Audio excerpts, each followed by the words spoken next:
Hello everyone, welcome to Watch for Cause. Children, one of the most beautiful, innocent soul in the world. They are to be protected, watched and guided time to time. They are so vulnerable and यही होता है कि हमारा एक human tendency है, हमारा स्वभाव है कि हमारे से कम ताकतवर, हमारे से छोटे, मेंटली वीक या बूढ़े, बच्चे, इन्हीं के ऊपर हमारा फ्रस्ट्रेशन, स्ट्रेस, गुस्सा हम निकालते हैं. Today I am going to talk about child abuse. इस वीडियो के दौरान हम चाइल्ड अब्यूज के प्रकार, टाइप्स ऑफ चाइल्ड अब्यूज, उसके बारे में हम क्या कर सकते हैं, इसके बारे में हम बात करेंगे. ये जो सब्जेक्ट है बहुत वास्ट है, बहुत बड़ा है, तो सब चीज़ें हम कवर नहीं कर पाएंगे, पर कम से कम समय में ज़्यादा से ज़्यादा पॉइंट्स में इसमें इंक्लूड करने की कोशिश कर रही हूँ. Please watch till the end.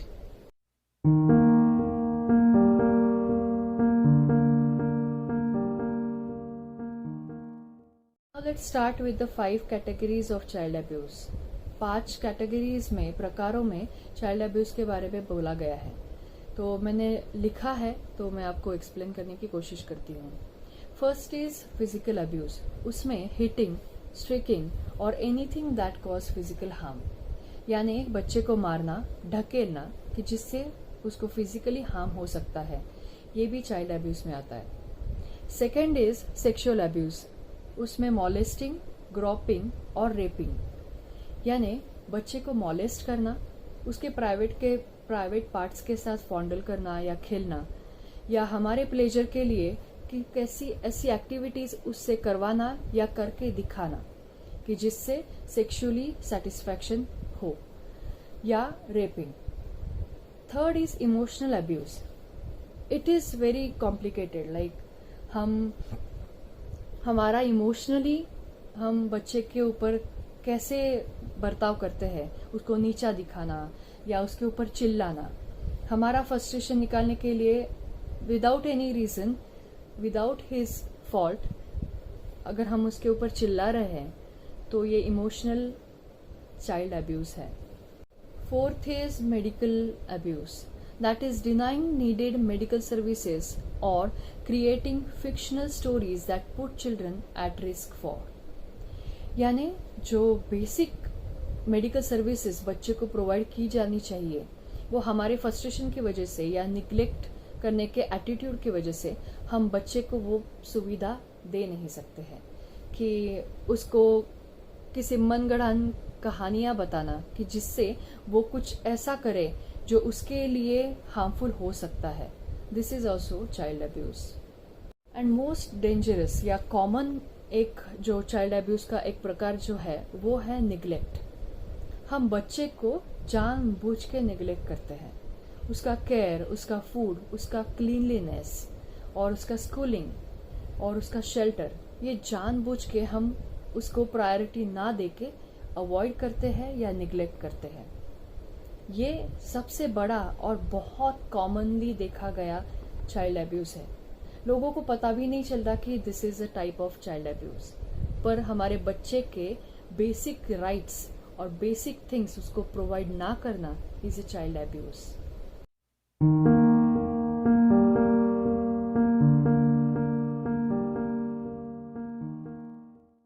Now we will see which type of people can abuse a child. Okay, so first is history of child abuse. यानी किसी के भी लाइफ में अगर उन्होंने उनके बचपन में चाइल्ड अब्यूज एक्सपीरियंस किया है तो वो लोग फ्यूचर में चाइल्ड अब्यूज कर सकते हैं. Second is neglected in their own childhood. जो लोग जब बच्चे थे तब उनको निग्लेक्ट किया गया है या इग्नोर किया गया है उनके पेरेंट्स से या टीचर्स से या केयर टेकर से, तो ऐसा एक्सपीरियंस अगर किसी के पास है तो ऐसे लोग भी ऐसा कर सकते हैं. Third is who is substance abuse. यानी जो ड्रग्स लेते हैं या खुद को ड्रग्स लेके अब्यूज करते हैं, ऐसे लोग उनका फिजिकल या मेंटल कुछ भी बिहेवियर कंट्रोल में नहीं रहता, तो ऐसे लोग बच्चों को अब्यूज कर सकते हैं. Fourth is who are suffering from anxiety, depression और एनी मेंटल डिसऑर्डर. ऐसे लोग बच्चों को अब्यूज कर सकते हैं। Fifth is people who have poor relationship with their own parents. जिनको बेसिक किसी किसी फैमिलीज में अगर बेसिक फैमिली रिलेशंस या अटैचमेंट नहीं हो या पुअर रिलेशनशिप उनके खुद के पेरेंट्स के साथ हो, तो उनका उतना बॉन्डिंग उनके बच्चों की तरफ नहीं रहता है। Sixth is who are suffering from social economic stress like financial stress और अनएम्प्लॉयमेंट। ऐसे अगर कुछ चीजें फैमिली में फेस की जा रही है तो ऐसे लोग बच्चों को अब्यूज कर सकते हैं। Seventh is people who lack basic understanding about childhood development. यानी जब बच्चे के चाइल्ड में माइलस्टोन्स रहते हैं, बच्चे का डेवलपमेंट कैसे होता है, अगर इसके बारे में अगर पर्सन अवेयर नहीं है तो उस चीज के लिए वो फ्रस्ट्रेट होके, स्ट्रेस में आके, एंग्री होके उसका फ्रस्ट्रेशन बच्चे के ऊपर दिखाता है। Eighth is people who don't get support from their families और केयर गिवर्स और neighbours who are taking care of a child alone, or is the people who don't get support from their neighbors or family members or caretakers। यानी जो माँ बाप या parents अपने बच्चे को खुद अकेले संभाल रहे हैं, साथ में जॉब भी कर रहे हैं या घर के काम कर रहे हैं, तो इस चक्कर में ऐसे प्रॉब्लम्स में बच्चा इग्नोर होता है, सफर होता है, उसके ऊपर फ्रस्ट्रेशन निकलता है। Ninth is people who are dealing with physically और मेंटली डिसेबल्ड चिल्ड्रन। अब ये ऐसे जो बच्चे के साथ डील करते हैं कि जिनको पहले से फिजिकली या मेंटली प्रॉब्लम्स है, तो कोऑपरेशन बच्चे की तरफ से ज्यादा अच्छे से नहीं मिलता है पेरेंट्स को या केयर गिवर्स को, तो वो फ्रस्ट्रेशन बच्चे के ऊपर निकलता है। 11th इज फैमिली स्ट्रेस और crisis caused by domestic violence. यानी अगर फैमिली में कुछ भी किसी की तरीके का अगर प्रॉब्लम है या स्ट्रेस है, तो उसका इनडायरेक्टली डायरेक्टली उसका इफेक्ट बच्चों के ऊपर होता है या बच्चों के साथ हमारा पेशेंस लूज होता है। 12th is the mental issues, personal mental issues. यानी अगर हमको खुद को कुछ मेंटली हमारा डिस्टर्बेंस है तो इनडायरेक्टली वो बच्चों के ऊपर निकलता है।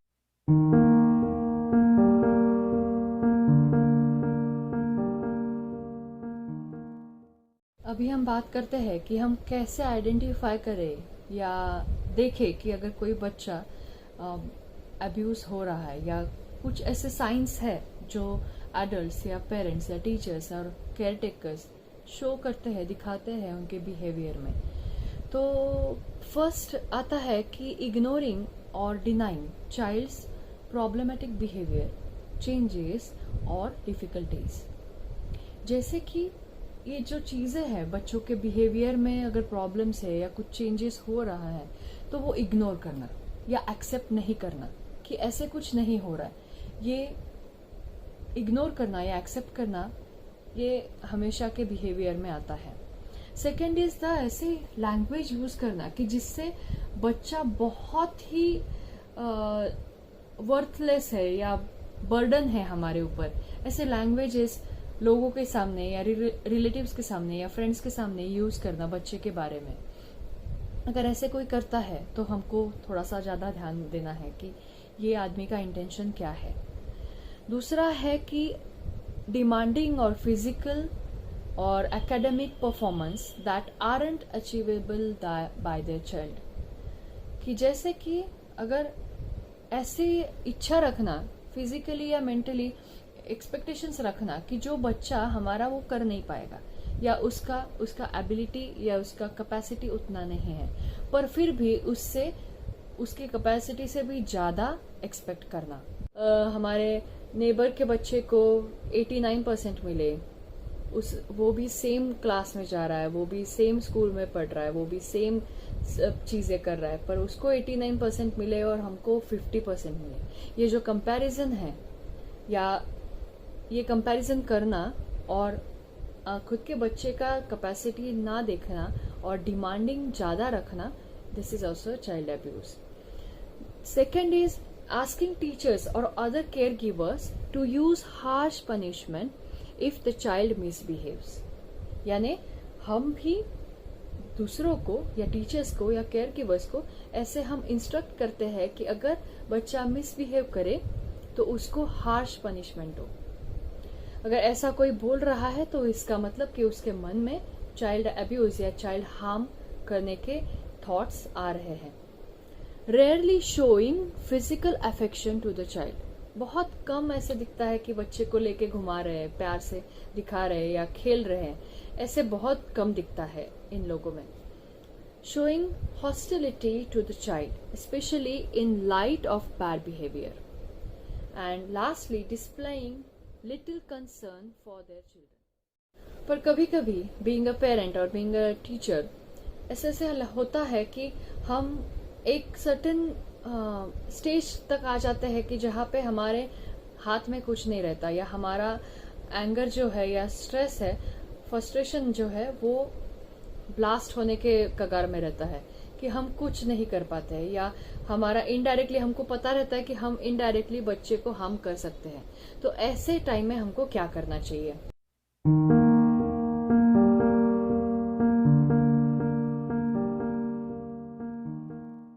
Sometimes it doesn't really matter what facilities or lifestyle we are providing our children.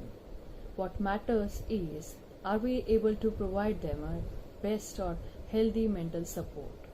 और ऐसे सिचुएशन में हम क्या कर सकते हैं? अगर समझो हमको किसी और की हेल्प की जरूरत है, अगर हमको लगता है कि किसी और थर्ड पर्सन ने इसमें इंटरवेंशन करने की जरूरत है, तो ऐसे सिचुएशन में हमको क्या करना चाहिए? तो first is call your doctor और थेरेपिस्ट.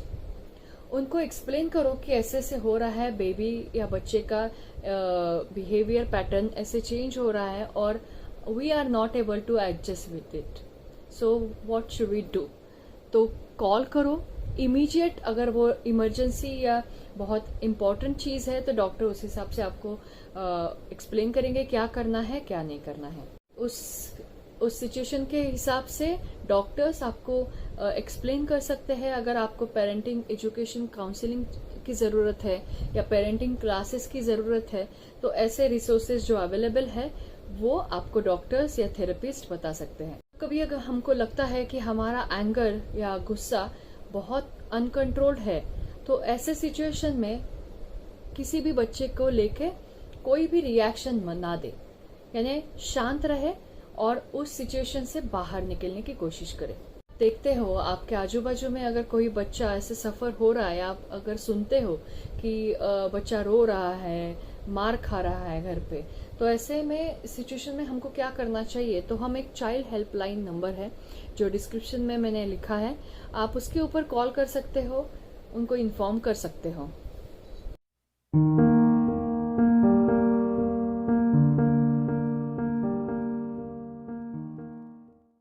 हमारे बच्चों का फ्यूचर हमारे हाथ में है. अगर हम चाहते हैं कि हमारा नेशन अच्छे से ग्रो हो, हेल्दी रहे, तो हमारे बच्चों के ऊपर हमको ध्यान देना बहुत जरूरी है.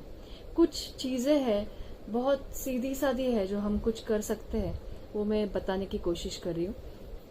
Try to understand your child. ये याद रखें कि हर एक बच्चा अलग है. एवरी चाइल्ड इज डिफरेंट और उसके एबिलिटीज, उसका नेचर, उसका behaviour, everything is different. So try to understand your child. हमारे बच्चे को या हमारे चिल्ड्रन को, हमारे स्टूडेंट्स को जानने की कोशिश करें. इंडिविजुअली उनकी तरफ देखें तो उनके लिए भी अच्छा रहेगा, और अगर उनमें कुछ सुधारना या कुछ इम्प्रूवमेंट हमको जरूरत है तो उस हिसाब से हम कुछ काम कर सकते हैं. Switch on end of. हम साइकोलॉजी में हमेशा बोलते हैं कि स्विच ऑन एंड ऑफ. इसका मतलब यही है कि हमारा काम का स्ट्रेस या किसी और चीज का स्ट्रेस किसी और के ऊपर मत निकालो. Don't kick the dog. तो हमारा जो स्ट्रेस है वो एक जगह पे स्टॉप करने की आदत हम खुद को लगा सकते हैं. तो हमारे फैमिली मेंबर्स के ऊपर या बच्चों के ऊपर या एजेड लोगों के ऊपर हमारा स्ट्रेस या फ्रस्ट्रेशन निकलेगा नहीं. थर्ड इज हमारे बच्चों को एंगेज रखने के लिए screens like TV, laptop, mobile, इसमें एंगेज मत रखिए। उनके साथ वैल्यूएबल टाइम, कुछ क्रिएटिव टाइम स्पेंड करने का कोशिश कीजिए। तो इससे आपका बॉन्डिंग जो है आपके बच्चे के साथ अच्छा रहेगा। स्कूल्स में एडमिशन लेते समय सिर्फ स्कूल का नाम या फीस या स्ट्रक्चर्स ना देख के टीचर्स या केयरटेकर्स या ड्राइवर्स जो बच्चों को स्कूल तक लेके जाने वाले हैं, उनका बैकग्राउंड, उनका एजुकेशन, उनके सर्टिफिकेट्स, उनका बैकग्राउंड सर्टिफिकेट्स जो मिलता है पुलिस की तरफ से, वेरिफिकेशंस, ये देखना भी as a parent, as a responsible person बहुत ज़रूरत है। ये हम बहुत इजीली इग्नोर कर देते हैं कि बहुत सारे बच्चे उसी स्कूल में पढ़ रहे हैं तो स्कूल अच्छा ही होगा, पर ऐसे नहीं होता है कि वो टीचर्स या केयरटेकर्स या ड्राइवर्स एजुकेटेड हो या इमोशनली उनका आईक्यू अच्छा हो। तो उनका बैकग्राउंड चेक करना ये भी हमारी रिस्पॉन्सिबिलिटी है। हर एक टीचर्स को प्रॉपर ट्रेनिंग या रेगुलर बेसिस पे ट्रेनिंग सिखाने की न्यू टेक्निक्स, इनका ट्रेनिंग मिलना बहुत ज़रूरी है। और स्पेशली हर एक क्लास रूम्स में या कॉरिडोर में सीसीटीवी रहना बहुत ज़रूरी है, और अगर हो सके तो उसका एक्सेस पेरेंट्स को रहना ज़रूरी है। जो पेरेंट्स जॉब कर रहे हैं और उनके बच्चों को देखने के लिए घर पे कोई केयरटेकर नहीं है या रिलेटिव्स नहीं है और उनको डे केयर में बच्चे को रखना पड़ रहा है, तो डे केयर सेंटर का सर्टिफिकेट्स, उसमें काम करने वाले लोग, आया लोग, जो साफ सफाई करने वाले लोग या ड्राइवर्स हो या जो एजुकेटर्स है, उनका क्रॉस चेक, बैकग्राउंड चेक रखना बहुत ज़रूरी है। उनके डॉक्यूमेंट्स आप डे केयर से पूछ सकते हो और उनके डिटेल्स आपके पास रख सकते हो। ये बहुत ज़रूरी है कि हर एक पेरेंट ने ये इंफॉर्मेशन खुद के पास रखना बहुत ज़रूरी है। सेकेंड इज, जो केयर टेकर्स है या एजुकेटर्स है, वो वेल एजुकेटेड है कि नहीं, उनका प्रॉपर एजुकेशन उसी फील्ड में हुआ है कि नहीं, ये cross check day care centres वालों ने भी करना ज़रूरी है और बीइंग अ पेरेंट हमने भी करना ज़रूरी है। और अगर नहीं है तो उनको प्रॉपर ट्रेनिंग देने के बाद ही बच्चे को हैंडल करना देना है, नहीं तो उनके हाथ में बच्चा नहीं जाना चाहिए। इन केस वर्स्ट कंडीशन में अगर बच्चा अब्यूज या हार्म बच्चे को इन केयरटेकर से या एजुकेटर से किसी से भी हुआ, तो उनके ऊपर डे केयर सेंटर्स ने या हमने प्रॉपर स्ट्रिक्ट एक्शन लेना इमीडिएट जरूरी है। ऐसे सिचुएशन में डे केयर सेंटर्स का रोल जो है वो बहुत इम्पोर्टेंट है। उन्होंने ऐसे चीजों के लिए सपोर्ट कभी भी मत कीजिए, नहीं तो जो एक ट्रस्ट है पेरेंट्स के अंदर डे केयर सेंटर के लिए या आपके ऊपर डिपेंडेंट जो लोग हैं, वो आपका साथ छोड़ देंगे। तो मेरी प्लीज रिक्वेस्ट है डे केयर सेंटर्स और स्कूल्स के लिए कि प्लीज आप अपने टीचर्स, केयरटेकर्स, आया लोग, ड्राइवर्स, उनको प्रॉपर ट्रेनिंग दो, उनका इमोशनल आईक्यू चेक कीजिए और वो सच में कैपेबल है कि नहीं, उसका टाइम टू टाइम उनका चेकिंग होना बहुत ज़रूरी है। Thank you so much for watching this video. अगर आपको लगता है कि ये स्पेसिफिक वीडियो और डिटेल में करना ज़रूरी है हर एक चीज़ लेके, तो प्लीज़ कमेंट बॉक्स में बताइएगा।